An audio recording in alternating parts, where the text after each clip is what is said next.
Dashur baba, të kujtoj me shumë dashuri, respekt dhe me shumë mall.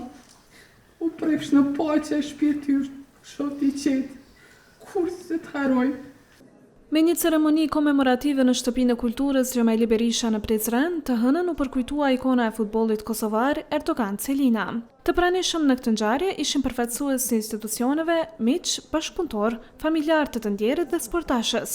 Një fjalë rasti për të pranishmit mbajti kryetari i Prizrenit Shoqir Totaj, i cili theksoi se Erdogan Celina ishte simbol i një brezi të artë, kontributi të cilit sipas tij la gjurmë të pashlyeshme në historinë e futbollit prizrenas të mëgjerë.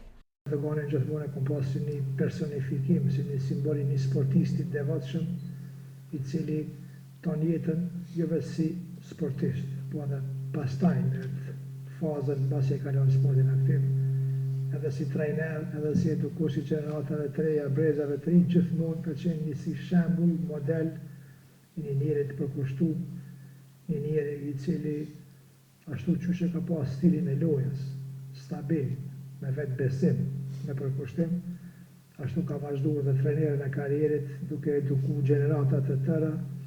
Kreu i Federatës së Futbollit të Kosovës, Agim Ademi, gjatë fjalimit të tij, u shpreh se komuniteti sportiv ka humbur një personalitet të radhë dhe një lider të shkëlqyer, i cili do të mbetet gjithmonë në kujtesën e secilit prej tyre.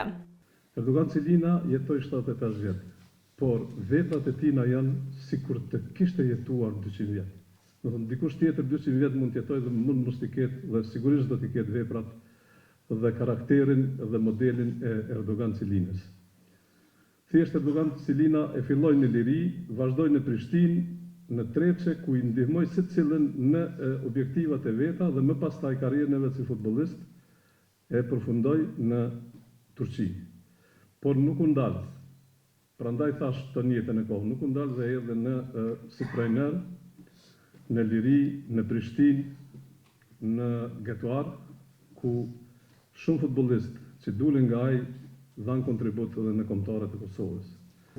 Edhe miku i të ndjerit, trajneri dhe drejtuesi sportiv Ajet Shosholli, para të pranishmëve tha se figura e Celinës do të shërbejë gjithmonë si shembull dhe frymëzim për gjeneratat e reja të futbollit kosovar.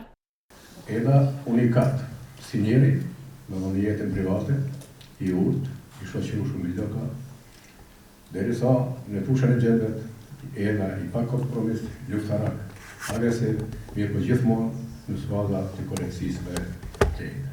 Është një model i sportistit gjithsesi futbollistit, ashtu po ndaj jo i sa gjeneratës ratë, mirë po i shumë gjeneratëve të tjera që po ne kanë kaluar, mirë po do të jetë modele për gjitha gjeneratët të tjera që do të vinë. Në emër të familjes ju falenderoi të pranishmit për pjesëmarrjen vajza e ndjerit Edona Celina, duke thënë se fjalët nuk mjaftojnë për ta përshkruar një njerëz si babai i saj.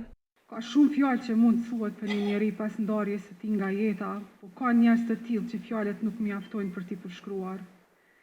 Babi im ishte një njerëz i tillë për mua, për familjen tonë dhe për të gjithë ata që e kanë njohur. Futbolli ka qenë një vend shumë të veçantë për babin tim. Për të futbolli nuk ishte vetëm një sport, ishte miqësi, përkushtim, përpjekje dhe bashkëpunim. Ashtu si në vitet kur ishte aktiv në fushën e futbollit, edhe gjatë gjithë jetës së tij ai ishte shembull i ndershmërisë, punës së palodhur dhe dashurisë për njerëzit. Dashur baba, të kujtoj me shumë dashuri, respekt dhe me shumë mall. U prefsh në paqe shpirti shoh i qetë, kur se të haroj. Faleminderit.